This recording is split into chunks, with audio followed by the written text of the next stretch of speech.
చనిపోతుంది. నేను భక్సింగ్ గారి దగ్గరే ఉన్నాను చనిపోయినప్పుడు. భక్సింగ్ గారు లైవ్, నేను భక్సింగ్ గారు డ్యూటీ చేసేవాడిని, సాక్షి ఇంకా చెప్పలేదు మీకు. నేను లైవ్, నాకు ఇప్పుడు గుర్తుంది. ఆ రోజు 2000 సంవత్సరం సెప్టెంబర్ 17వ తారీఖు తెల్లవారుజామున 6 గంటలు. లాస్ట్ డ్యూటీ నాది ఆనంద్ ప్రభుదాస్ది. మేమిద్దరం అక్కడే ఉన్నాము. నైట్ అంతా మేలుకున్నా, వాళ్ళు కూడా ఉన్నారు. వాళ్ళు పడుకున్నారు అదే రూమ్లో. డాక్టర్ రూత్ క్రిస్టఫర్, చిత్ర అక్కడే ఉన్నారు. కుర్జీలు వాళ్ళు అట్లా అలసిపెట్లా పడుకున్నారు. మేము మేలుకున్నాం, మేమిద్దరం మేలుకున్నాం. అప్పుడు భక్సింగ్ గారికి కొంచెం పరిచయం చేయాలన్నమాట. ఆక్సిజన్ అని చూసుకోవాలి. అప్పుడు ఒక భక్సింగ్ గారు కళ్ళు తెరవక అప్పటికి దాదాపుగా 5 రోజులైంది. ఎన్ని రోజులైంది? 5 days నుంచి కళ్ళు తెరవలేదు. కళ్ళే తెరవలేదు. ఇట్లా అంటే సిక్ అయిపోయినా కళ్ళు తెరవరు. కళ్ళు మూసుకున్నాడు. అప్పుడు కళ్ళు తెరిచాడు. మేముండి సిస్టర్ డాక్టర్ రుతక్క చిత్రక భక్సింగ్ గారు కళ్ళు తెరిచారు అన్న అంటానే వాళ్ళు గబుక్కుని లేచారు. అందరూ లేచారు. 6 మంది డ్యూటీ వాళ్ళు 6 మంది లేచారు. వాళ్ళు 6 మంది అంటే మేమిద్దరం, వాళ్ళు 4 డాక్టర్స్ 2, మేమిద్దరం 8 మంది లేచాం. లేచి భక్సింగ్ గారు కళ్ళు తెరిచాడు. మీరు నిజం చెప్తున్నాను. భక్సింగ్ గారు ఇట్లా అందరం చూశాడు. వన్ బై వన్ అందరు ఇట్లా చూశాడు. నన్ను కూడా చూశాడు. చిత్రక్కను రుతక్కను కూడా చూశాడు. ఇట్లున్నాం మేడ, ఆయన మేడ పార్కిన్సన్స్ ఇట్లా తిరగదు.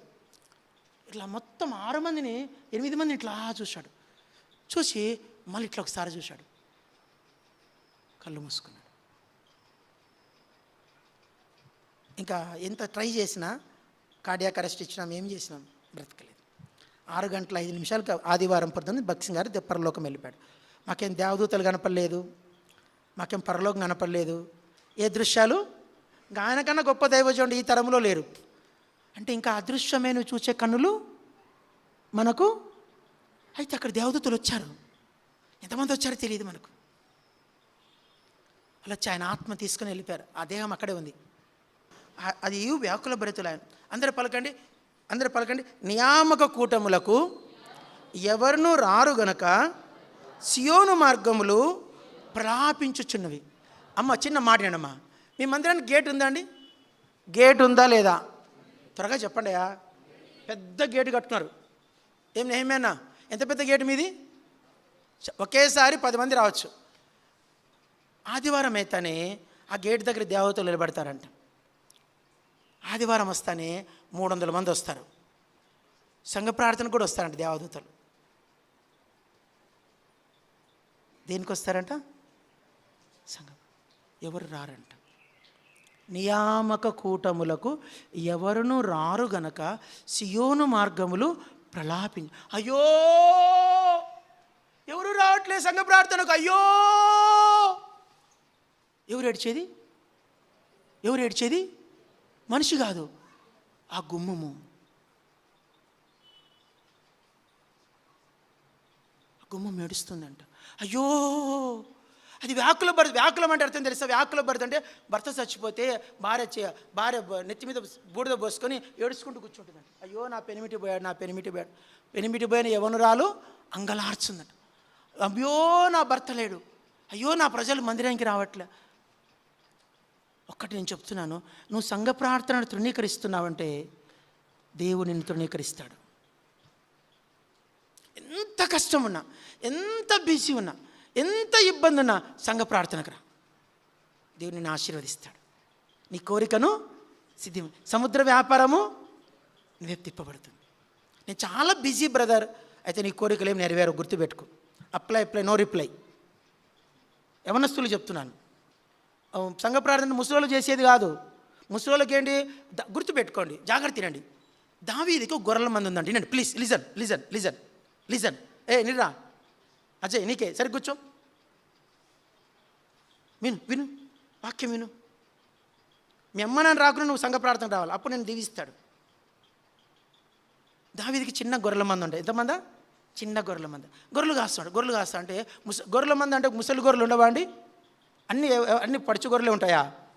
ముసలి గొర్రెలు చాలా రకరకాల గొర్రెలు, గజ్జి గొర్రెలు, ఎన్ని రకాల గొర్రెలు ఉంటాయి. మొండి గొర్రెలు, వెనకబడిన గొర్రెలు, కుంటి గొర్రెలు, అన్ని గొర్రెలు ఉంటేనే గొర్రెల మంద.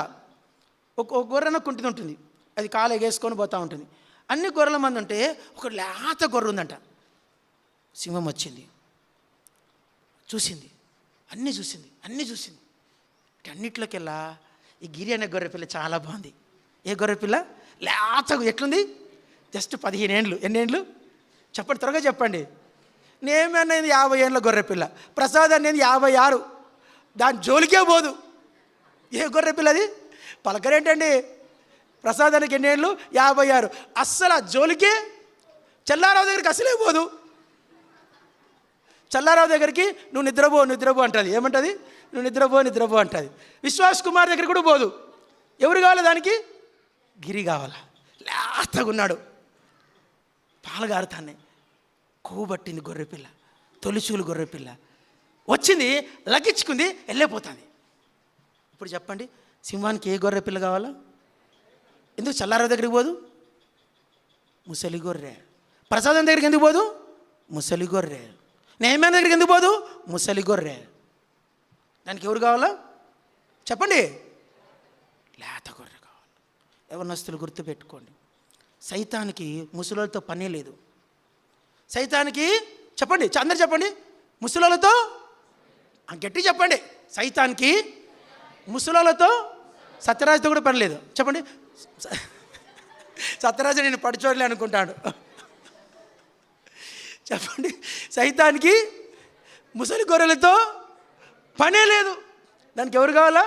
జస్ట్ 16, 15, 17, 18 ఆ గొర్రె పిల్లలు కావాలి. లగించుకొని తీసుకుపోతాడు, చీల్చుకుంటాడు, తినేస్తాడు, రక్తం జుర్రుకుంటాడు. జాగ్రత్త. నువ్వు అనుకోవచ్చు నాకేం కాదులే సంఘ ప్రార్థన, ముసలోళ్ళు పోయేది. సంఘ ప్రార్థన అంటే ఏంది? ముసలి గొర్రెలు పోయేది. నో, సియోను గుమ్మములు నీ కొరకు ప్రలాపిస్తున్నాయి. నువ్వు ఆదివారం వచ్చినావా? సండే వచ్చినప్పుడు నీ గుమ్మము సంతోషపడింది. సంఘ ప్రార్థన రానందుకు నియామక కూటం అంటే ఏంది? అది సండే గురించి మాట్లాడాలి. ఇదేం గురించి మాట్లాడింది? నియామక కూటం గురించి. నియామక కూటం మనకు ఎవరినో రారు కనుక అది ఏం చేస్తుందంట? సియోను గుమ్మములు ప్రలాపిస్తున్నాయి. కోరిక చల్లారిపోయింది. కోరిక ఏమైంది? చల్లారిపోయింది.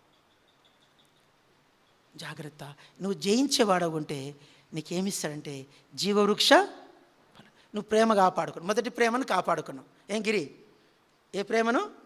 మొదటి ప్రేమను కాపాడుకో. డేవిడ్, రాజారావు కొడుకు డేవిడ్ మొదటి ప్రేమను కాపాడుకున్న వాళ్ళకు ప్రభు రాకడొచ్చింది, బూరం మోగింది, అందరం ఎత్తబడ్డాం. జాగ్రత్త ప్లీజ్, ఇక్కడ స్టోరీ మారుతుంది. ఇక్కడ అందరం ఎత్తబడ్డాం. చెప్పనన్నా? నేమన్నా చల్లారావని అందరు ఎత్తబడ్డాం, మొత్తం ఎత్తబడ్డాం, అందరు ఎత్తబడి పరలోకం వెళ్ళిపోయినాం. పరలోకం వెళ్ళిన ప్రభు రక్షణ ఉంది కదా. చెప్పండి, రక్షణ ఏముంది? ఉచితం. అది చెప్పండి, రక్షణ ఏంటి? ఉచితం. పైసలు ఇచ్చి కొనేది కాదు అది. నువ్వేదో క్రైమ్ చెల్లిస్తే వచ్చేది కాదు, ఉచితం, ఫ్రీ. అందరూ పరలోకం వెళ్ళిపోయినాం. పరలోకం వెళ్ళిపోతే అక్కడ జీవవృక్షం ఉంది, పెద్దది. నది ఇటుపక్కలు ఉన్నాయంట, ఇటువైపు ఉన్నాయి, ఇటు మొత్తం జీవవృక్ష పొలాలు ఉన్నాయి. మొత్తం ఆ స్ఫటికపు సముద్రం, ఆ నది ప్రవహిస్తుంది, జీవజలం ఉన్నది, మొత్తం చెట్లు ఉన్నాయి, చెట్ల చుట్టూ పండ్లు ఉన్నాయి, అన్ని ఆ చెట్లకున్న గొప్పతనం ఏంటంటే ఎన్ని సంవత్సరాలు రాలిపోవంట నువ్వు తింటే తప్ప. ఎన్ని ఏండ్లైనా ఆ ఫలము రాలిపోదు.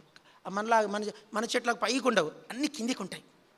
నీకు అందేంతలు ఎత్తులోనే ఉంటాయి, ఎక్కువ ఎత్తుపోవు. ఇప్పుడు ఆ చెట్ల ఫలాలన్నీ ఆకు రాలదంట, పండు రాలదంట, నువ్వు తింటే తప్ప. చెప్పండి చంద్ర, చెప్పండి. నేను కోసుకొని నేను సోగ్గా తెల్ల బట్టలు వేసుకొని పరలోకం పోయినా. ఎక్కడ పోయినా? త్వరగా చెప్పండి, ఎక్కడ పోయినా? పరలోకం. రాకాడ ఎత్తబడినా. బైబిల్ కూడా ఉంది నా దగ్గర, బ్యాగ్ కూడా ఉంది. పరలోకం వెళ్ళిపోయినా. పరలోకంలో బైబిల్ ఉంటుంది, నాకు తెలియదు. పరలోకం వెళ్ళిపోయి సోగ్గా అందరు చెప్పండమ్మా, సోగ్గా ఆ పండు దగ్గర అయిపోతే ఆ చెట్టులో నుంచి ఒక స్వరం వినపడింది. హే అనేది. చెప్పండి, హే. దాని పేరు జీవవృక్షం. ఏం పేరు? ఒరే దుర్మార్గుడా, అంటే దుర్మార్గుడు అంటే నాకు తెలియదు, పరలోకంలో నిషిద్ధం కదా. ఒరే మానవా, ఏం చెప్పు. ఈ పరలోకంలో ఈ పేరు ఉండదు, అబ్రామ్ ఉండదు పరలోకంలో. భూలోకానికి ఈ శరీరానికి అబ్రామ్ అని పేరు, పరలోకానికి నీ పేరు అబ్రామ్. నా భార్య పేరు మేరీ. నా భార్య ఏ సంఘానికైనా మేరీలు దండికి మంది ఉంటారు. మీరు మేరీ చేయొత్తండమ్మా. ఒకసారి మేరీలు ఉన్న పేరు వాళ్ళు త్వరగా ఎత్త, ఇంత ఒకసారి కొంచెం పైకి ఎత్తండి అక్క. ఒక మేరీ, చిన్న మేరీ, పెద్ద మేరీ, ఇక్కడ ఒక మేరీ ఉంది, బయట ఒక మేరీ ఉంది. అందుకే మేము ఏం చేసామంటే ఓ సంఘంలో చిన్న మరి, పొట్టి మరి ఎక్క, పోలీస్ మరి ఎక్క, ఇంకో బోరింగ్ మరి ఎక్క. వాళ్ళ ఇంటి దగ్గర బోరింగ్ ఉందన్నమాట. బోరింగ్ మరి ఎక్క, ఇట్లా రకాల అన్ని ఎవరికి తగ్గ పేరు పాలెం మరియక్క, చిన్న పేరు, ఇక అన్ని పేర్లు ఏం చేస్తాం, గుర్తుపెట్టుకోవాలి కదా మరియక్కలను. ఈ మరియక్కలందరూ పరలోకం పోయారు. ఎక్కడ పోయారు? యేసుప్రభు కన్ఫ్యూజ్ అయిపోతాడు. యేసుప్రభు అవుతాడు మరియా అంటే మొత్తం లేస్తాడు. ఇల్లంతా నేనే, మా భార్య ఫస్ట్ లేస్తుంది. యేసుప్రభు నేను ఎక్కువ ప్రేమించింది నేనే కదా, నాకే ఇంకా నన్నే కదా పిలిచింది అంటుంది యేసుప్రభు. అందుకే ఈ కన్ఫ్యూజన్స్ పరలోకం రాకుండా ఏం చేస్తాడంటే, ఈ శరీరం విడిచిపెడతానే మీ పేరు మర్చిపోతారంట.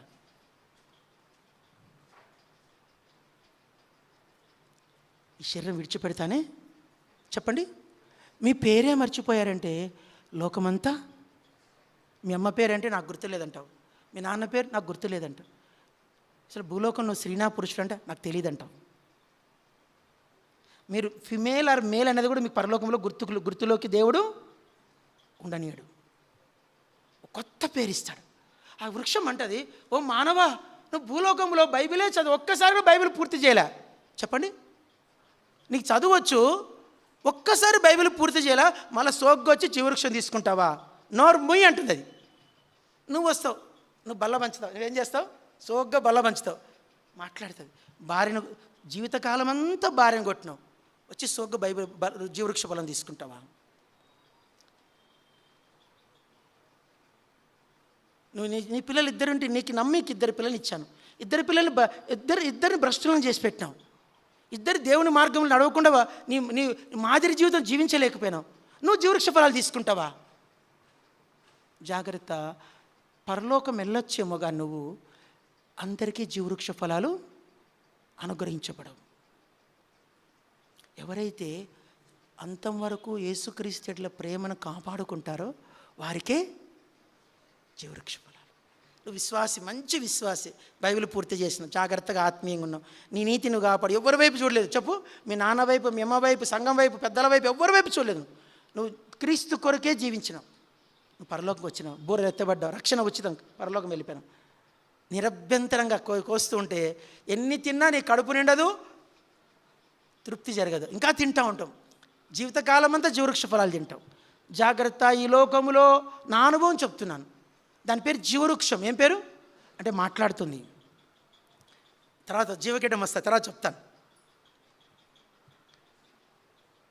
పరలోకంలో దాని పేరు జీవం గల దేవుని పట్టణం. చెప్పు, నేను అంటాను, మనం అందరం పరలోకానికి ప్రవేశించేప్పుడు ఆ పట్టణానికి ఏముంది? త్వరగా చెప్పండి. జీవం ఉంది. నేను అంటా, ఆ పట్టణం కూడా కేకలేస్తుంది, అబ్బా బూర మోగింది, సంఘం ఎత్తబడింది, దేవుని పిల్లలు దేవుని రాజ్యానికి వస్తున్నారో.